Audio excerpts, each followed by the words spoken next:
Good morning बच्चों। Start करते हैं आपका in vitro and in vivo correlation. It is very important topic for you while you are studying your biopharmaceutics. चलिए जी, तो in vitro simple definition, whenever we are performing any experiment outside the body.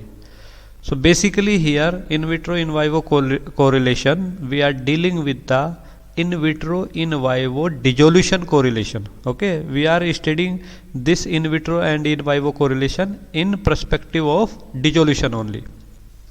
So here correlation between in vitro and in vivo data are often used during pharmaceutical development. ये हमेशा से use किया जाता है। और क्यों use करते हैं, इसके रीजन्स लिखे हुए हैं कुछ। In vitro in vivo correlation data is used to reduce development time and optimize the formulation. अगर आपके पास में पहले से इन विट्रो इन वाइवो डाटा है तब आप ये नंबर ऑफ एक्सपेरिमेंट कम कर सकते हैं, उसको जल्दी से ऑप्टिमाइज कर सकते हैं। ठीक है जी, तो ये रिड्यूस कैसे कर सकते हैं, तो ये जब ये हम इसको पढ़ेंगे ना फुल डिटेल में, तब हमें पता चलेगा कि हम इसका नंबर कैसे रिड्यूस कर पा रहे हैं। Okay, so next point is a good correlation is a tool for predicting in vivo results based on the in vitro data. Simply हम in vivo results को predict कर सकते हैं जबकि हमने in vivo experiment किया ही नहीं। ठीक है, that's why we are using the word predicting. So हम क्या कर रहे हैं, हम predict कर सकते हैं in vivo results को based on the in vitro data. ठीक है जी, आप experiment करेंगे in vitro और आपको मालूम हो जाएगा इन वाइवो डाटा। कब, जब आपने IVIVC in vitro in vivo correlation establish किया है। ठीक है जी, so next is IVIVC allows dosage form optimization with the fewest possible trials in man and fixes dissolution acceptance. तो उससे क्या होगा, जब आपके पास IVIVC डाटा है तो आप नंबर ऑफ एक्सपेरिमेंट आपके कम हो जाएंगे। ठीक है जी, सो नंबर ऑफ एक्सपेरिमेंट कम होंगे तो कम का मतलब यहाँ पर क्या है, देखो यहाँ पर बड़ा सिंपल है। जब हमें कोरिलेशन का मालूम होता है कि IVIVC कोरिलेशन एस्टेब्लिश है या नहीं है, अगर वो एस्टेब्लिश है, ठीक है जी, सो हमें मालूम हो गया कि ABC, अभी आपका क्लासिफिकेशन देखेंगे, ये 3 तरह का होता है ABC। तो इससे क्या होगा कि हम पहले से ही उसको प्रिडिक्ट कर सकते हैं जो एक्सपेरिमेंट हमने नहीं किया है। Okay, that's why IVIVC is very important. चलिए इसकी थोड़ा सा डेफिनेशन भी देख लेते हैं।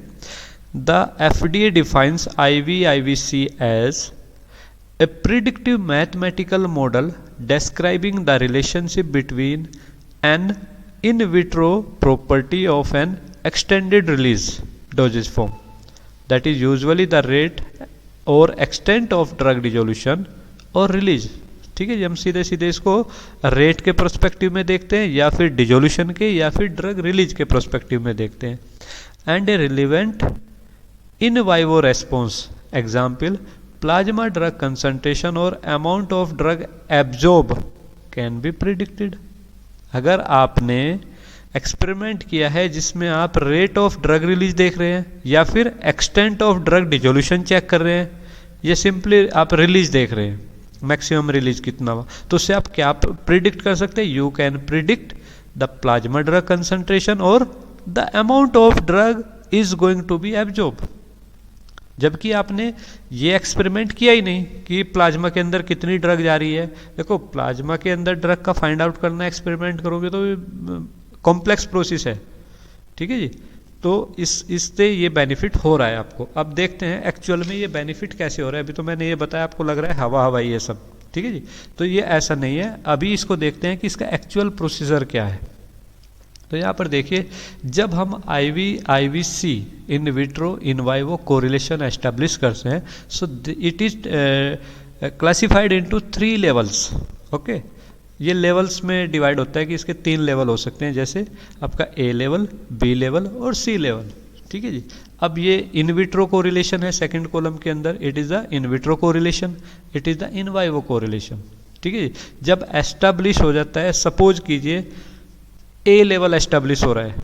ठीक है, A लेवल एस्टेब्लिश में क्या होता है कि डिसोल्यूशन कर्व और जो एब्जॉर्प्शन कर्व है दोनों सुपर इम्पोजिबल होते हैं। अब यहाँ पर सुपर इम्पोजेबल का मतलब ही क्या है, जैसा डिजोल्यूशन कर्व इन विट्रो में बनेगा वैसा ही dissolution curve in vivo studies में बनेगा। अब आप इससे देखिए, ये simple a level IVIVC correlation establish हो गया है। अब ए लेवल हो गया, आपको मालूम है इसकी डेफिनेशन क्या है कि ए लेवल कब होगा, जब दोनों डिजोल्यूशन कर्व सुपर इम्पोजिबल है। सुपर इम्पोजिबल का मतलब क्या होता है, देखो जी मैं आपको एक डायग्राम से आपको बता रहा हूँ। सपोज कीजिए ये एक डायग्राम है आपका, इसमें आपने ये इन विट्रो स्टडी किया, दूसरा आपने डायग्राम लिया, ठीक है जी। अभी ए लेवल है, सुपर इम्पोजिबल है, मतलब सुपर इम्पोजिबल मीन्स ग्राफ एक दूसरे के ऊपर आ जाए तो दूसरे वाला दिखाई नहीं देगा पीछे वाला। तो इसका मतलब अभी आपने ये हो गया आपका इन विट्रो, ठीक है जी, और ये हो गया आपका इन वाइवो, ठीक है जी। ये लिखने में थोड़ी प्रॉब्लम है भाई इसमें, इन वाइवो आप याद रखिए इसको, ये इन वाइवो, ठीक है। तो ये ग्राफ कैसा बनेगा, ये भी सुपर इम्पोजिबल बनेगा सेम। तो इसका मतलब क्या है, जो ड्रग ए लेवल का IVIVC एस्टेब्लिश होता है जिन ड्रग में, देखो एक बार ये एक्सपेरिमेंट करके देखना पड़ेगा कि IVIVC कोरिलेशन ए लेवल का है, बी का है या सी का। Let suppose it has been established for level A, ठीक है जी। तो इसका मतलब क्या हो गया, तो आपका जो ग्राफ IVIVC में इन विट्रो में बनेगा वही ग्राफ IV यानी कि इन वाइवो में होगा, सिंपल। अब इसका मतलब क्या हुआ, आप IV का एक्सपेरिमेंट अगर नहीं भी कर रहे हैं तो भी आपको मालूम है इसका Cmax कब जाएगा, ठीक है, इसकी थेरेप्यूटिक एक्टिविटी कब जाएगी, ड्यूरेशन ऑफ एक्टिविटी कब होगी, टॉक्सिसिटी कब होगी। So you can predict all these parameter without performing the in vivo studies, ठीक है। That is the benefit of A level IVIVC establish. But A level होगा, B level होगा या सी level होगा, ये डिपेंड करता है ड्रग की फिजिको केमिकल प्रॉपर्टीज के ऊपर, जो कि हमने अभी तक वो सारी स्टडी कर चुके हैं। अब आते हैं जी बी लेवल का कोरिलेशन। ए लेवल का एस्टेब्लिश हो गया, तो इसका मतलब it is the highest degree of betterment. A level का मतलब ये सबसे अच्छा कोरिलेशन है। अगर ये आ जाए तो हमें number of experiment in vivo करने की जरूरत ही नहीं है। आप देखते हैं आजकल इंस्टीट्यूशनल एनिमल इथिकल कमेटी, वो पहले आपसे ये पूछती है जब आप कोई ह्यूमन या एनिमल के ऊपर एक्सपेरिमेंट करने जा रहे हो, क्या आप इसका अल्टरनेट निकाल सकते हैं। अगर वो नहीं निकाल सकते then they give the permission. तो इसका मतलब एक बार आपने किसी XYZ ड्रग के लिए इन vitro in vivo correlation establish कर लिया और ये ए लेवल का एस्टेब्लिश हो रहा है, तो इसका मतलब आपको बार बार इन वाइवो एक्सपेरिमेंट करने की जरूरत नहीं है, ठीक है जी। अब आते हैं बी लेवल। बी लेवल में जब आप इन विट्रो और इन वाइवो फर्स्ट टाइम स्टडी कर रहे हैं तो उस वक्त आपको दोनों ही स्टडी करनी पड़ेगी, क्योंकि इन विट्रो क्या बिहेवियर है, इन वाइवो क्या बिहेवियर है, you don't know about that, ठीक है जी। तो इसका मतलब क्या है कि आप स्टैटिस्टिकल मूवमेंट थ्योरी, ठीक है जी, उसमें आप जाएंगे mean dissolution time, mean dissolution time निकालते हैं। एक्चुअली क्या है, बी लेवल में इन vitro in vivo correlation mean base होता है, मीन ऑफ ऑल पॉइंट, ठीक है जी, मीन बेस। यहां पर क्या था, ये सुपर इम्पोजिबल था और ये मीन बेस होगा। तो आपने स्टैटिस्टिकल मूवमेंट थ्योरी अप्लाई करते हैं, इधर भी स्टैटिस्टिकल मूवमेंट थ्योरी अप्लाई करते हैं। तो यहां पर होगा मीन डिजोल्यूशन टाइम और यहां पर होगा मीन रेजिडेंस टाइम और मीन एब्जॉर्प्शन टाइम। इनमें से कोई भी एक पॉइंट लेंगे, मीन रेजिडेंस टाइम ले ले या फिर मीन एब्जॉर्प्शन टाइम ले ले, ये दोनों एक आएंगे, ठीक है जी, ये दोनों सेम टाइम के ऊपर आएंगे। मीन डिजोल्यूशन टाइम भी वही होगा और या फिर मीन रेजिडेंस टाइम या फिर मीन एब्जॉर्प्शन टाइम, ये भी सेम रहेगा। तो इनका कोरिलेशन सिंगल पॉइंट का होगा, sorry single point word use नहीं करेंगे यहां पर। बी लेवल के लिए हम करेंगे मीन, दोनों का जो कोरिलेशन होगा वो मीन बेस होगा। ए लेवल में किसके बेस होता है, सुपर इम्पोजिबल। बी लेवल में क्या होता है, मीन बेस, ठीक है। सारे पॉइंट कोरिलेट नहीं करेंगे, सुपर इम्पोजिबल नहीं होगा, but mean of all the point according to the statistical movement theory, जिसको हम कैलकुलेट करते हैं mean dissolution time, it will be equal to statistical movement theory for in vivo studies in form of mean residence time और mean absorption time. ये दोनों equal आएंगे। अगर mean residence time mean dissolution type match कर रहे हैं, इसका मतलब ड्रग के अंदर in vivo in वट्रो correlation B level का होगा। ठीक है जी। इसके बाद आते हैं सी पॉइंट पे। अब ये सी पॉइंट जो है ना, ये सबसे वर्स्ट कंडीशन होती है इन विट्रो इन वाइवो कोरिलेशन की। मतलब हम किसी तरीके से सुपर इम्पोजिबल तो है ही नहीं, मीन बेस भी नहीं है, यहाँ पर सिंगल पॉइंट बेस डिजोल्यूशन आता है।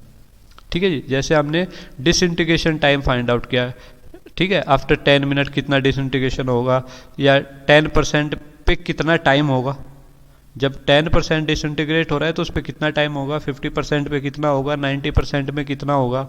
ठीक है। या फिर डिजोल्यूशन रेट फाइंड आउट करते हैं, या फिर डिजोल्यूशन एफिशिएंसी फाइंड आउट करते हैं। इसका कोरिलेशन हम किसके साथ करते हैं, जब इन विट्रो डाटा निकालते हैं सी मैक्स के साथ में, या फिर टी मैक्स के साथ में, या फिर एब्जॉर्प्शन के साथ में, फर्स्ट ऑर्डर एब्जॉर्प्शन के ए। ठीक है जी। और टाइम टू हैव 10% और 50% और 90% एब्जॉर्प्शन, यहाँ पर डिसइंटीग्रेशन टाइम, यहाँ पर एब्जॉर्प्शन टाइम, या फिर एयूसी। ठीक है जी। और क्यूमुलेटिव टोटल एयूसी या फिर क्यूमुलेटिव एयूसी। इनमें से कोई भी सिंगल पॉइंट का अगर मैचिंग हो रहा है, सिंगल पॉइंट, अभी सी लेवल पे आ रहे हैं, it is a single point matching, then it is known as the C level IVIVC relation. ठीक है जी। सो अभी आपने देखा 3 लेवल का कोरिलेशन है, बड़ा सिंपल है। ए लेवल का हाईएस्ट डिग्री ऑफ मैचिंग है, सी लेवल में लोवेस्ट डिग्री ऑफ मैचिंग है, बी में इंटरमीडिएट है। ए लेवल में हम क्या करते हैं, सुपर इम्पोजेबल। बी लेवल में हम क्या करते हैं, mean of all the point which we get in vitro dissolution to the in vivo correlation. ठीक है जी। ये मीन का मैचिंग होगा। और सी लेवल में क्या होगा, सिंगल पॉइंट मैचिंग होगा। देखो उसमें कुछ भी मैच नहीं करता है, आप ये मानिए लोवेस्ट डिग्री ऑफ कोरिलेशन है ये सी, तो इसमें क्या है कि हम सिंगल पॉइंट मैच कर पाते हैं। ठीक है। आइदर इनमें से कोई एक पॉइंट और इनमें से भी कोई एक पॉइंट, दोनों साइड से हम कोई एक एक पॉइंट लेते हैं। अगर वो मैच कर रहा है, हर बार मैच कर रहा है, देखो उसके तरीके बहुत सारे हैं कि हम जब भी एक एक्सपेरिमेंट करते हैं वो सिंगल टाइम में एक्सपेरिमेंट को हम बेस्ट वैल्यू नहीं मानते हैं। उसमें हम क्या करते हैं, या तो ट्रिप्लिकेट में करते हैं, 6 टाइम करते हैं, फिर उसकी रोबस्टनेस निकालते हैं, एक्यूरेसी निकालते हैं, स्टैंडर्ड एरर ऑफ मीन, बहुत सारे आप मैथमेटिकल ट्रीटमेंट करके फाइनली हम ये इस डिसीजन पे पहुंचते हैं कि ये हमारा रिजल्ट सही है। और ये भी हम मैथमेटिकल ट्रीटमेंट से ही फाइंड आउट करते हैं। जब आप इतना वर्क कर लेंगे,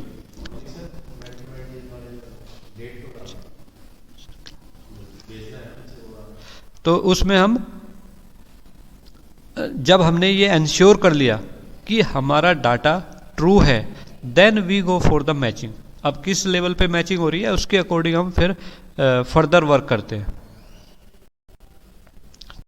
ठीक। तो अभी आ जाइए इसमें, तो एक बार फिर बता दें, ये बड़ा सिंपल है। ए लेवल, बी लेवल और c level. A level highest degree of matching है, c level lowest degree of matching है, बी लेवल समथिंग इंटरमीडिएट है। ए लेवल में सुपर इम्पोजिबल होगा, means exactly same whatever is going with the release profile in the in vitro condition, same will be in vivo condition. इसमें सबसे अच्छी matching है। और इसका मतलब क्या है कि जो ड्रग आपका ए लेवल फॉलो करती है उसका सिर्फ डिजोल्यूशन कीजिए, 100% it will be the simulated condition of in vivo release. लेकिन सी लेवल पे सिंगल पॉइंट मैचिंग है और बी लेवल पे मीन मैचिंग पॉइंट है, ये मीन को मैच कर रहा है। So I think it is clear to all of you और it is very simple to understand. अभी जो मैंने आपको एक्सप्लेन किया है वो सब इसमें डेफिनेशन में। A correlation of this type is generally linear and represent a point to point relationship between in vitro dissolution and the in vivo input rate. Example, the in vivo dissolution of the drug from the dosage form, simply. ठीक है जी, वही है जो अभी मैंने आपको explain किया। In a linear correlation the in vitro dissolution and in vivo input curve may be directly superimposable. So this is the directly superimposable or may be made to be superimposable by the use of scaling factor. ठीक है जी, अगर scaling छोटा, scale आपका different होगा, ठीक है, या फिर आप स्केल डिफरेंट करेंगे तब भी ये सुपर इम्पोजिबल हो सकता है। देखो हम एक ग्राफ बना रहे हैं, उसका स्केल क्या ले रहे हैं, दूसरा ग्राफ बना रहे हैं, उसका स्केल क्या ले रहे हैं, उससे क्या होता है कि छोटा बड़ा कर्व हो जाता है, ठीक है। ये हमें देखने से मालूम हो जाता है कि ये सुपर इम्पोजिबल है कि नहीं। अगर हम स्केल उसका एडजस्ट करेंगे तो shape will be super imposable. So that is the level A correlation. Non linear correlation while uncommon may also be appropriate. अगर नॉन लीनियर है तो भी वो मैच करेगा। अगर वो ए लेवल को मैच कर रहा है तब, मतलब मैच करेगा तभी वो ए लेवल में आएगा। Alternative approach to developing a level A IVIVC are possible. Whenever the method used to establish a level A IVIVC, the model should predict the entire in vivo time course from the in vitro data. ये पूरे time course के लिए होना चाहिए। Time course का मतलब यहाँ पर क्या है कि जीरो टाइम से जब से डिजोल्यूशन स्टार्ट किया, जीरो टाइम जब से आपने in vitro in vivo study start की है, तो दोनों मैच करने चाहिए। In this context the model refers to the relationship between in vitro dissolution of a dosage form and in vivo response such as plasma drug concentration और amount of drug absorb. So this is all about the A level IVIVC. Same here for level B IVIVC. So it is a level B IVIVC use the principle of statistical movement analysis. The mean in vitro dissolution time is compared either to the mean residence time or mean in vivo dissolution time. So a level B correlation does not unequally reflect the actual in vivo plasma level curve, because a number of different in vivo curves will produce similar mean residence time value.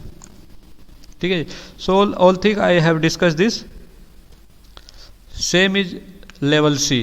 So I think it is not need to explain because I have already explained you. So इसमें क्या है कि simple है कि level C IVIVC establish a single point relationship. It is important to note. Simple. ठीक है। Either you go for 50% release, 10% release, 90% release, like that. So guys, it is clear to you, all of you? Yes sir. हाँ जी। So इसकी significance क्या होगी? You can predict the in vivo behavior of drug by doing the in vitro experiment. That is the main significance of IVIVC correlation. Once again I am telling you, with the help of in vitro experiment we can predict the condition in vivo. Okay, so this is the significance of IVIVC correlation, and that is all about the IVIVC. Okay, same conclusion and thanks. Okay.